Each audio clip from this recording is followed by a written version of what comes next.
Bonjour à toutes et à tous, c'est Tom le jardinier. On se retrouve aujourd'hui pour faire une jardinière qui soit belle, fleurie pendant toutes les fêtes de fin d'année.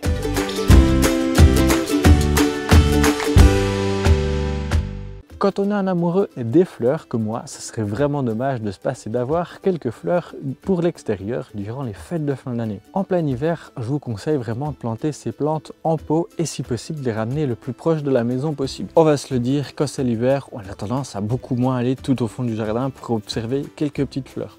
Il fait froid, on n'a pas très envie de sortir de chez soi. Donc c'est pourquoi moi j'utilise la technique d'une plantation en bac, puis ça peut être pour orner une terrasse, un rebord de fenêtre, un petit bout sur le balcon, etc. Comme ça, on peut en profiter. Première chose, moi je vais planter dans ce pot-là. C'est évidemment crucial de vérifier que ce pot il soit perforé. Plein hiver, c'est encore plus crucial qu'en été. Pourquoi? Tout simplement parce qu'il risque d'y avoir de la neige, de la pluie, etc. Et puis on ne veut pas que ce soit un marais, notre plantation. Vous pourrez facilement aussi utiliser une soucoupe, même si en hiver, c'est pas recommandé. Moi, je vous conseille d'arroser, de bien laisser s'égoutter, puis après remettre la coupelle s'il pleut. Vous aurez au moins comme ça pas de dégâts de terreau qui collent sur votre façade et on évite de la repeindre tous les 2 ans. Ensuite, pour boucher ces trous, alors bouchez légèrement, ça laissera passer l'excès d'humidité, mais pas le terreau ou les billes d'argile, on le verra plus tard.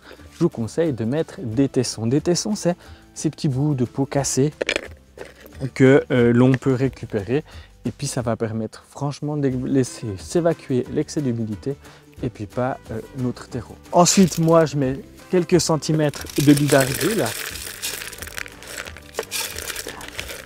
Ça laissera plus facilement s'évacuer l'excès d'humidité. Alors là, on est en plein hiver, ça peut paraître paradoxal, mais je vais quand même bien arroser mes plantes parce qu'en jardinerie, etc., elles ont pu avoir soif. Côté plantes, là, il y a plein de choix encore en jardinerie. On aurait moins tendance à le croire en cette fin de saison. On peut avoir du lierre, on peut avoir des euchera, on peut encore avoir tout ce qui est bisannuel. Moi, je vous conseille de choisir des plantes déjà bien fleuries. Pourquoi? Quand elles sont déjà bien fleuries, comme ça vous aurez un résultat éclatant et vous êtes quitte d'attendre le printemps pour avoir des résultats. Ce que je fais, je vais mettre quelques poignées de terreau au fond de mon pot. Là, mon terreau, il est resté à l'extérieur, donc il est complètement humide. C'est pas grave, c'est facile encore de planter. Il faudra juste bien se nettoyer les mains après. Pour disposer mes plantes, je vais mettre les plus petites et les retombantes à l'avant et les plus grandes, comme toujours quand on fait des plantations. Et sur les photos de classe, les plus petites devant, les plus grands derrière. Là, j'ai mis du lierre, une pensée. Je vais mettre un euchera. Et les bords là. Pour prolonger encore la floraison de notre jardinière, il est tout à fait possible d'ajouter quelques bulbes à floraison printanière. Je pense par exemple au muscari, pourquoi pas aussi au nivéole, au perce-neige. On peut aussi mettre quelques crocus. Les tulipes, je trouve que ça risque d'être un peu grand et elles risquent de casser. Je vous conseille plutôt de faire des jardinières uniquement dédiées à la tulipe. Après avoir trempé mes pots dans une bassine d'eau pour bien avoir gorgé la motte en eau, je vais simplement les disposer sur ma jardinière. On va aussi avoir une idée de à quoi ça va ressembler une fois que c'est fini. On va planter évidemment très dense, comme ça on aura un résultat déjà super joli dès la fin de la plantation. Là, les plantes, comme on est en plein hiver, elles ne vont évidemment plus grandir, donc on peut se permettre de planter assez dense. Ensuite, on va les dépoter délicatement.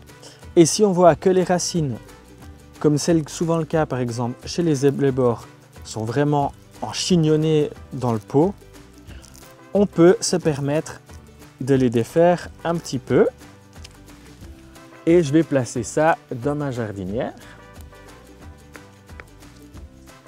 Pour les pensées, c'est moins grave.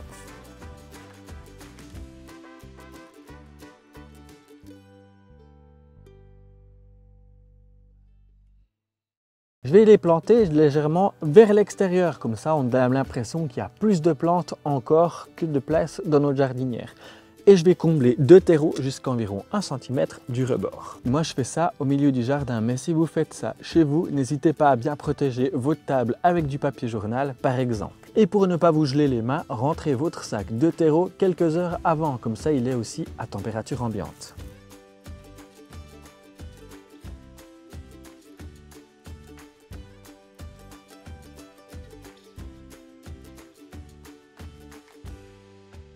Complétez avec du terreau jusqu'à 1 cm du rebord. Ce centimètre vous permettra d'ajouter encore un petit peu de paillage. Et ce centimètre vous permettra aussi d'arroser sans que toute la terre ne déborde. En parlant d'arrosage, il est évidemment nécessaire de bien arroser la première fois. En plein hiver, il y a évidemment besoin de beaucoup moins arroser. Moi, j'arrose pratiquement 1 fois par mois, grand maximum. Des fois, je l'arrose pas pendant tout l'hiver. S'il venait à geler pendant longtemps, moi je vous conseille de rentrer votre jardinière pendant quelques temps à l'intérieur, de l'arroser pour que les racines puissent quand même boire un petit peu d'eau malgré le fait que la terre soit complètement gelée. Pour le paillage, vous pouvez ajouter plein de petites choses. On peut avoir un aspect très joli, très naturel avec de la mousse ou encore naturel et un petit peu dans les couleurs blanches avec soit des petits gravillons, soit par exemple de la paille de lin. Ça apporte un côté esthétique pour ceux qui n'apprécient pas voir la terre. Et pour maximiser l'effet fête de fin d'année, vous pouvez pourquoi pas mettre quelques petites boules de Noël, une petite décoration dans votre pot.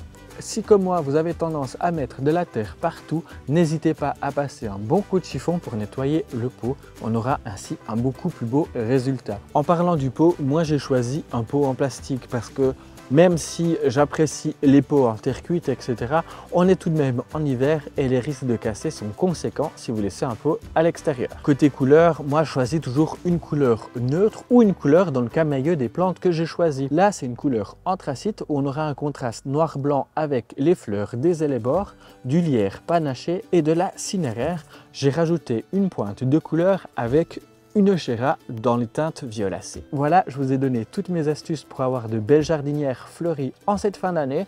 Je vous souhaite déjà de très belles fêtes. Nous on se retrouve tout bientôt pour une prochaine vidéo. D'ici là, bon jardinage. Ciao jeunes pousses.